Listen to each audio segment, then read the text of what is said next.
Mesdames et messieurs, c'est toujours un immense plaisir pour nous de vous concocter chaque jour des recettes, des plats extraordinaires, de vous livrer l'actualité du jour et de penser également à votre santé au quotidien. Merci donc de nous rejoindre dans ce tout nouveau numéro de votre émission matinale Le Meilleur Réveil. La revue des titres, c'est tout de suite avec Mathieu Kolaole-Boko que j'installe pour vous sur ce plateau. Mathieu Kolaole-Boko. Bien le bonjour. Bonjour Latifat, bonjour à tous les amis internautes. La rubrique informative de cette émission, c'est avec vous. Et on démarre par le quotidien La Guérite, mesdames et messieurs, et puis probable recours, voilà, sur la loi portant modification de la Constitution adoptée en 2019 vers le spectre d'une nouvelle république. Élection paisible en Côte d'Ivoire en 2025. Alassane Ouattara compte préserver les acquis de sa gouvernance. Recrutement à la police républicaine, 885 admis au concours invités à passer un test.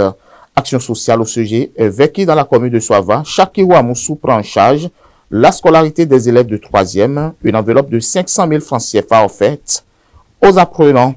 Autre quotidien à retrouver La Nation qui dit commercialisation des noix de cajou, les conditions homologuées. Matin libre, législative de 2026, un code taillé sur mesure pour l'UPR et le BR s'interroge. Matin libre, fraternité, procès Boko-Omeki, la bataille juridique s'intensifie. Les avocats de la défense expliquent les raisons de leur déconstitution.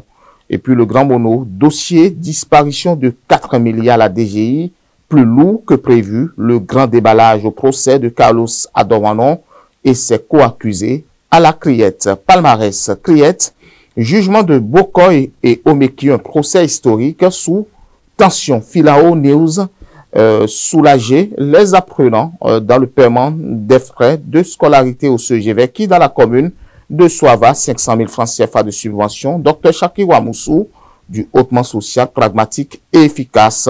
Gaskiani Info, acte 3 du procès, tentative du coup d'État au Bénin. À quoi doit-on s'attendre, s'interroge Gaskiani Info. Décryptage Info, réforme du secteur de l'eau au Bénin, 14,235 millions d'euros pour restructurer la SONEB et lancer la SOBIE. L'autre quotidien a fait complot présumé contre la sûreté de l'État. Olivier Boucault et Oswald Omeki rejettent la composition de la Cour. Les avocats de la défense expliquent et protestent vivement. L'informateur, prise du décret portant obligation de travail des prisonniers, talon pour la réinsertion des détenus. Et puis on va finir avec le quotidien La Guérite, probable recours de la loi portant modification de la Constitution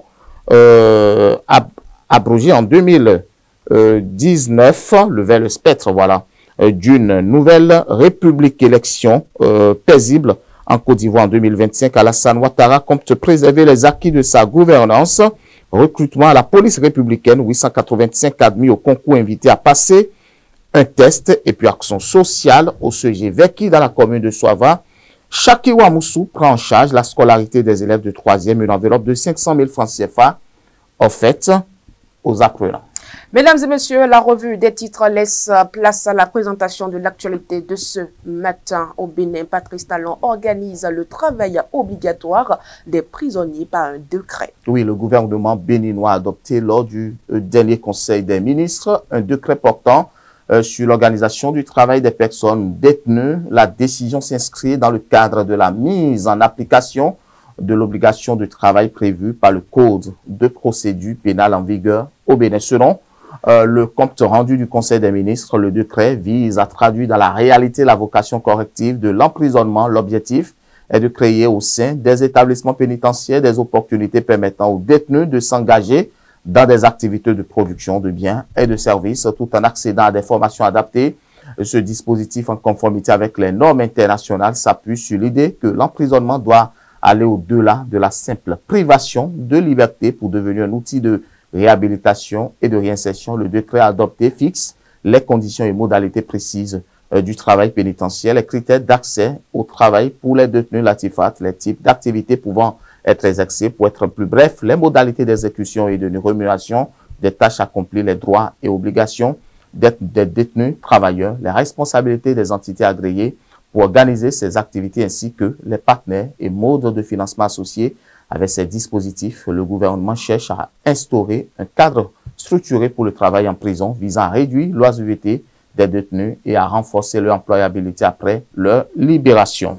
Procès Bokor Omeki et Sieur à la Criette, les débats n'ont pas évolué. Effectivement, les accusés devront désormais faire avec des avocats commis d'office. D'abord, le procès d'Olivier Bokor, homme d'affaires proche du pouvoir, et Oswald Omeki, ancien ministre de la Jeunesse et des Sports, accusé d'avoir planifié un coup d'État contre le président Patrice Talon, se poursuit devant la Cour de répression des infractions économiques et du terrorisme. Après une première journée tumultueuse, l'audience a repris timidement ce mercredi 22 janvier 2025, alors que les avocats de la défense se sont déconstitués en guise de protestation quant à la composition de la Cour. Lors de cette deuxième journée de l'audience, après une suspension, Olivier Bokor a exprimé son mécontentement concernant l'absence de ses avocats et la difficulté de contacter ou de faire recours à d'autres depuis sa détention. Le procureur spécial de la Criette, Mario Metonou, a demandé le renvoi du dossier pour que des avocats commis d'office soient désignés, ce qui a été accepté par le juge. L'audience a donc été reportée pour ce jeudi tout simplement. L'Union africaine exprime son inquiétude face au retrait des États-Unis de l'OMS. Oui, l'Union africaine s'est déclarée profondément préoccupée par la décision du président américain Donald Trump de retirer les États-Unis de l'Organisation mondiale de la santé OMS, tout en exprimant l'espoir qu'il reviendra sur cette décision. Selon un communiqué publié mercredi, le président de la commission de l'UA, Moussa Faki Mahamat, a exprimé sa consternation face à cette annonce du gouvernement américain à une époque où le monde dépend plus que jamais de l'OMS pour assurer la sécurité de la santé publique mondiale.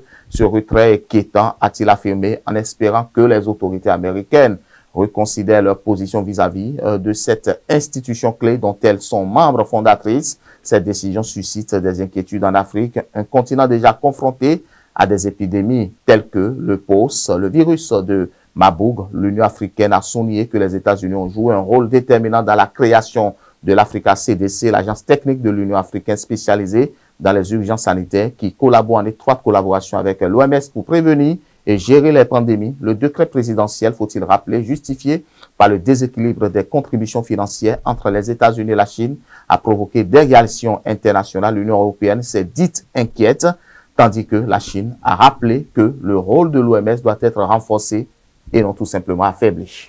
Dans l'actualité sportive de ce matin, nous parlons de la Ligue des Champions. PSG et Man City se séparent avec un score de 4 buts à 2. Et Salzbourg et le Real se sont séparés avec un score de 4 buts à 1. Oui, plutôt 5 buts à 1, il faut le rappeler, parce que le score a évolué justement au cours du match, la 7e journée de Ligue. Il faut le rappeler, la Tifat des champions s'achevait mercredi avec plusieurs rencontres disputées à travers l'Europe. Au Parc des Princes, le PSG a renversé Manchester City 4 buts à 2 au thème d'un match très animé, une victoire précieuse des Parisiens qui restent en vie dans le tournoi au Santiago Bernabéu. Le Real Madrid a déroulé face à Salzbourg 5 buts à 1 et conserve ses chances de qualification pour les 8e de finale, tout simplement. Mesdames et messieurs, c'est tout pour la présentation de l'actualité de ce matin. Juste après la virgule, on se retrouve dans le forum.